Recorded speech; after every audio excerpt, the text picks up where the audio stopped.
Hello and welcome, आप सभी का हार्दिक स्वागत है हमारे यूट्यूब चैनल एनवीर एजुकेशन पर। और मैं संपत लेड आप सभी के सामने सी प्लस प्लस का एक और नया टॉपिक लेके हाजिर हो चुका हूं, जो कि फाइल हैंडलिंग से संबंधित है। लेकिन वीडियो को शुरू करने से पहले आप सभी के लिए एक महत्वपूर्ण सूचना है कि अगर आप विद्युत विभाग भर्ती 2021 के अंदर जो है सूचना सहायक एग्जाम या कंप्यूटर टीचर भर्ती 2021 की तैयारी कर रहे हैं, तो आप अभी सही चैनल पर विजिट कर रहे हैं। इस चैनल पर आपको कंप्यूटर साइंस से संबंधित जो भी मटेरियल्स होता है, प्रोग्रामिंग का हो गया, डेवलपमेंट का हो गया, सारा जितना भी कंटेंट होता है वो सब आपको बिल्कुल मुफ्त में दिया जा रहा है। आप इस भर्ती के लिए जो है रिकॉर्डेड लाइव क्लासेज के साथ साथ उनके पीडीएफ नोट्स और मॉडल पेपर तथा टेस्ट सीरीज जो है बिल्कुल मुफ्त में प्राप्त कर सकते हैं। आप हमारे टेलीग्राम चैनल एनवीर एजुकेशन को जरूर ज्वाइन करें। चलिए शुरू करते हैं। तो देखिए, आज इस वीडियो के अंदर हम फाइल हैंडलिंग से संबंधित जो है टॉपिक को डिस्कस करेंगे। फाइल हैंडलिंग यानी जो फाइल को हैंडल करने से संबंधित कौन कौन से जो है शर्तें आपको ध्यान होनी चाहिए, कौन कौन से आप रूल्स ध्यान रखने चाहिए, तो वो हम इसके अंदर डिस्कस करेंगे। तो देखिए, सबसे पहला पॉइंट यहाँ पर, फाइल हैंडलिंग में डाटा को सेकेंडरी स्टोरेज डिवाइस यानी हार्ड डिस्क में परमानेंटली स्टोर किया जाता है। इस हैंडलिंग को open, close, read and right के लिए इस्तेमाल किया जाता है। आपको सभी को पता है कि आप किसी फाइल को राइट कर सकते हैं, उसको रीड कर सकते हैं, ओपन कर सकते हैं और क्लोज कर सकते हैं। ये सारे ऑपरेशन जो है ज़्यादातर उसके लिए उपयोग में लिए जाते हैं। इससे पहले सिन और सी आउट इन दोनों ऑब्जेक्ट के लिए iostream.h हेडर फाइल का यूज करते थे हम। जब iostream इस हेडर फाइल का इस्तेमाल नहीं करते तो iStream क्लास का सिन और oStream क्लास का सी आउट को कोई कीमत नहीं रहती है। वैसे ही फाइल हैंडलिंग के लिए भी यह मान्य है, इफ स्ट्रीम और आई स्ट्रीम और ओ स्ट्रीम, ठीक है, इनपुट और आउटपुट के लिए। सी प्लस प्लस में फाइल हैंडलिंग एक ऐसा टॉपिक है जिसको अलग हेडर फाइल को दिया गया है और उसका नाम है एफ स्ट्रीम, जिसका पूरा नाम है फाइल स्ट्रीम। ठीक है, आगे बढ़ते हैं। अब देखिए, फाइल हैंडलिंग का इस्तेमाल क्यों किया जाता है, पहले ये डिस्कस करते हैं। प्रोग्राम में सिन और सी आउट ये थोड़े समय के लिए ही मेमोरी को स्टोर करके रखता है, यानी कि जब प्रोग्रामर बंद करता है तब प्रोग्राम का सारा डाटा डिस्ट्रॉय हो जाता है या मिट जाता है। प्रोग्राम में डाटा स्टोर करने के लिए प्रोग्रामर कुछ वेरिएबल, एरे, स्ट्रक्चर, यूनियन आदि का इस्तेमाल करता है और ये डाटा परमानेंटली स्टोर नहीं होता है। इसे परमानेंटली स्टोर करने के लिए ही फाइल हैंडलिंग का इस्तेमाल होता है। फाइल हैंडलिंग के दरमियान जो है क्रिएट हुई फाइल, चाहे वो अलग अलग टाइप यानी टेक्स्ट, डॉक आदि की हो, वो पोर्टेबल होती है, यानी जिसको एक डिवाइस से दूसरे डिवाइस पर यूज किया जा सकता है। दूसरे कंप्यूटर में भी वो इस्तेमाल होती है। यानी कि आपके अगर नोटपैड की कोई फाइल बना रखी है आपने, या .doc जो कि वर्डपैड की फाइल है, तो वो आप जो है अदर कंप्यूटर के ऊपर भी ले जाके जो है ओपन करने की कोशिश करेंगे तो ओपन हो जाएगी। कंप्यूटर में वो भी इस्तेमाल होती है। अंततः फाइल हैंडलिंग के लिए एफ स्ट्रीम इस हेडर फाइल का इस्तेमाल करना पड़ता है। एफ स्ट्रीम जो होती है हेडर फाइल में 3 क्लासेज होती है। कौन कौन सी? इफ स्ट्रीम, ऑफ स्ट्रीम और एफ स्ट्रीम। ये 3 हेडर फाइल्स होती हैं। एफ स्ट्रीम की जो हेडर फाइल होती है उसके अंदर ये तीनों क्लासें होती हैं। अब इनको हम जानते हैं। इफ स्ट्रीम क्या करता है? देखिए, इफ स्ट्रीम का इस्तेमाल फाइल को रीड करने के लिए किया जाता है। ऑफ स्ट्रीम क्या करता है? इफ स्ट्रीम का इस्तेमाल फाइल को राइट करने के लिए किया जाता है। ऑफ स्ट्रीम, ठीक है, यहाँ पर ये ओ एफ है, ओ एफ स्ट्रीम, ठीक है। एफ स्ट्रीम क्या करता है? एफ स्ट्रीम का इस्तेमाल फाइल को रीड और राइट दोनों करने के लिए किया जाता है। ये तो फाइल को रीड करता है, ये राइट करता है, ये रीड और राइट दोनों कर सकता है। एफ स्ट्रीम क्लास में 2 इफ स्ट्रीम और ऑफ स्ट्रीम ये 2 क्लास हो सकती हैं। अगर फाइल को रीड करना हो तो इफ स्ट्रीम की जरूरत पड़ती है और फाइल पर डाटा को राइट करना हो तो ऑफ स्ट्रीम की जरूरत पड़ती है। लेकिन फाइल को किस मोड पे ओपन करना है ये समझ लेना चाहिए। तो देखिए, यहां पर फाइल से संबंधित जो है 7 मोड बनाए गए होते हैं। कौन कौन से है? पहला है iOS स्कोप रेजोल्यूशन इन। ये मोड कौन सा होता है? इफ स्ट्रीम वाला, ठीक है, टाइप ऑफ स्ट्रीम होता है। ये जो है इफ स्ट्रीम का टाइप है और ये रीड मोड पर फाइल को ओपन करता है। iOS आउट जो होता है वो ऑफ स्ट्रीम का है और ये राइट मोड पर फाइल को ओपन करता है। iOS बाइनरी क्या होता है? इफ स्ट्रीम और ऑफ स्ट्रीम के टाइप का है। ये बाइनरी फाइल को ओपन करता है। अगर फाइल को कोई एक्सटेंशन ना दिया गया है तो डिफॉल्ट txt मोड पे ये फाइल ओपन होती है। iOS ATE क्या होता है? इफ स्ट्रीम और ऑफ स्ट्रीम के अंतर्गत एंड ऑफ फाइल पर डाटा को जोड़ा जाता है और फाइल के पूरे डाटा को एग्जिस्टिंग डाटा के साथ कंट्रोल किया जाता है। iOS ऐप क्या होता है, देखिए ऑफ स्ट्रीम का टाइप है ये। एंड ऑफ फाइल पर डाटा को अपेंड किया जाता है, मतलब डाटा को जोड़ने के लिए इसका इस्तेमाल किया जाता है। और iOS टर्न सी क्या होता है, ऑफ स्ट्रीम का है, ये फाइल में डाटा को मिटाता है। इसी तरीके से iOS नो क्रिएट क्या करता है, ये ऑफ स्ट्रीम का है। ये फाइल जो होता है, फाइल पहले से ही एग्जिस्ट ना हो, ओपन फंक्शन फेल हो जाता है और फाइल क्रिएट भी नहीं होती है। इसी तरीके से देखिए NOR नो रिप्लेस, सॉरी ठीक है, नो रिप्लेस जो है ये आपके ऑफ स्ट्रीम टाइप का है और ये फाइल्स पहले से ही एग्जिस्टिंग हो तो ओपन फंक्शन फेल हो जाता है और न्यू फाइल क्रिएट भी नहीं होती है। इस प्रकार से इन पॉइंट को हम यहाँ पर 7 मोड पर समझते हैं। अब देखिए अगर स्ट्रीम क्लास एफ स्ट्रीम इस्तेमाल किया जाए तो फाइल डिफॉल्ट iOS इन यानी मोड पर जो है ओपन हो जाएगी।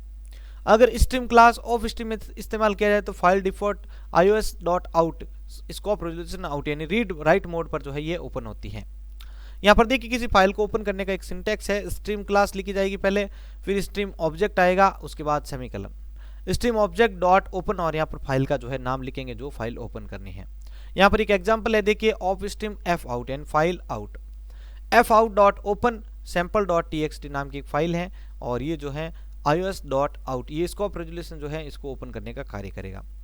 फाइल को ओपन करने के लिए बिटवाइज और ऑपरेटर के साथ एक से ज़्यादा मोड भी इस्तेमाल किए जा सकते हैं, जैसे F stream out, F out dot open sample dot txt और iOS इन या iOS आउट, इनमें से दोनों में से एक कार्य कर सकते हैं हम। अब देखिए क्लोजिंग फाइल का, देखिए जब फाइल जब ओपन होती है तब उसे क्लोज भी करना पड़ेगा। जब फाइल क्लोज की जाती है तब फाइल जो मेमोरी एलोकेट करता है उसे फ्री कर दिया जाता है, ठीक है, जो मेमोरी एलोकेट होती है वो क्लोज होते हैं, ठीक है। सिंटेक्स फॉर क्लोजिंग फाइल तो देखिए stream object dot close semicolon, for example इसका देखिए एफ आउट डॉट क्लोज नाम से वो फाइल जो है यहाँ पर जो है डिलीट की जा सकती है, सॉरी क्लोज की जा सकती है। चेक फाइल ओपन और नॉट, अब हमें चेक करना है कि ये फाइल ओपन है या नहीं है, तो उसके लिए देखिए जब फाइल ओपन होती है तो उसे जांचना पड़ता है कि फाइल ओपन हुई है या नहीं। इसके लिए इज और अंडरस्कोर ओपन फंक्शन या फेल इन मेंबर फंक्शन का इस्तेमाल किया जाता है। इज ओपन और फेल ये दोनों member function Boolean value return करते हैं, ठीक है, बूलियन प्रकार की जो वैल्यू होती है वो उसको रिटर्न करते हैं। अब देखिए read data from A file, किसी फाइल में से डाटा रीड करने के लिए देखिए नीचे दिया हुआ प्रोग्राम फाइल को रीड करने के लिए है, वहां पर कैरेक्टर डाटा टाइप का वेरिएबल लिया गया है जिसमें फाइल के डाटा को स्टोर करने के लिए लिया गया है। इफ स्ट्रीम के स्ट्रीम ऑब्जेक्ट का नाम एफ आउट यहाँ पर रखा गया है, अभी हमने जस्ट पीछे देखा था एग्जाम्पल में, और बाद में फाइल को ओपन किया गया है। पर ओपन मेंबर फंक्शन में मोड के लिए देखिए कोई आर्ग्यूमेंट नहीं लिया गया है। इसका कारण यह है कि अगर if stream stream I stream class का इस्तेमाल किया जाए तो वहां पर iOS इन वहां पर पहले से ही स्थित होता है।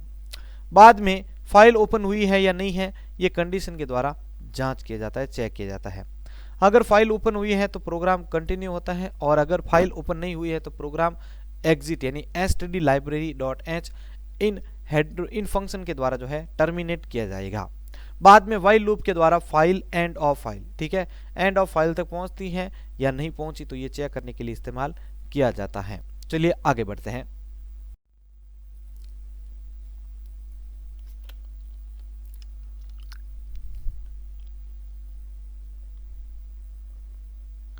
अब देखिए गेट मेंबर फंक्शन के बारे में देखते हैं। Syntax for get for file handling, stream object of stream और क्लास डॉट गेट, इसके अंदर कैरेक्टर ch लिखेंगे हम, और कैरेक्टर ch मतलब इन दोनों में से कोई भी एक कैरेक्टर ch बराबर stream object of I stream class dot gate function. एक एग्जांपल देखिए यहाँ पर sin डॉट गेट और ब्रैकेट के अंदर देखिए आप कैरेक्टर ch, या तो ये लिखिए या फिर ये लिख सकते हैं कैरेक्टर ch बराबर sin dot get. Get member function से सिंगल कैरेक्टर को इनपुट किया जाता है।